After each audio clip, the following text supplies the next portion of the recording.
Pemerintah pusat menggelontorkan anggaran lebih dari 700 miliar rupiah untuk pembangunan wilayah perbatasan lewat program Gerakan Pembangunan Terpadu Perbatasan dalam kurung Gerbang Dutas tahun 2023 di wilayah tersebut.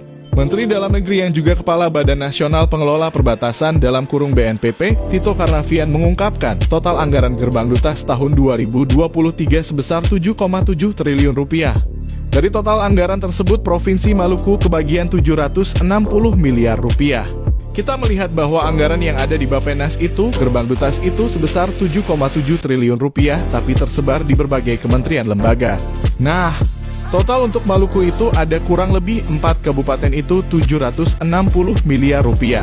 Kata Tito didampingi Menteri Koordinator Bidang Hukum Politik dan Keamanan Menko Polhukam sekaligus Ketua Pengarah BNPP Mahfud MD. Saat konferensi pers di kantor Gubernur Maluku, Rabu sore 14 Juni 2023. Adapun 4 daerah di Provinsi Maluku yang masuk dalam program Gerbang Dutas 2023 yakni Kabupaten Maluku Barat Daya, Kepulauan Tanimbar, Kabupaten Kepulauan Aru, dan Kabupaten Maluku Tenggara. Sesuai jadwal program Gerbang Dutas di wilayah Maluku akan dicanangkan oleh Tito dan Mahfud di Kabupaten Maluku Barat Daya pada Kamis 15 Juni 2023. Tito mengungkapkan anggaran yang dialokasikan untuk program Gerbang Dutas di wilayah Maluku itu bersumber dari dana alokasi khusus dalam kurung DAK dan bukan murni dari APBD.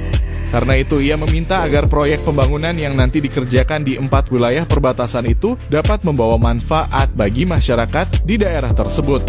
Semuanya dari DAK dari kementerian yang dimasukkan ke dalam APBD bukan murni uang daerah, kalau uang daerah itu DAU dan DBH, katanya.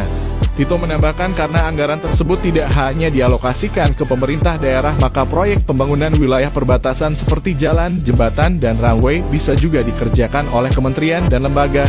Untuk daerah-daerah tadi anggaran tadi, mekanismenya itu dalam bentuk DAK, misalnya PUPR ada mata anggaran untuk membangun jalan dan jembatan perbatasan bisa dikerjakan oleh PUPR, bisa juga dikerjakan oleh Pemda. Nanti uangnya ditransfer untuk membangun jalan dan jembatan tertentu atau runway tertentu dengan atas permintaan kebutuhan, ungkapnya.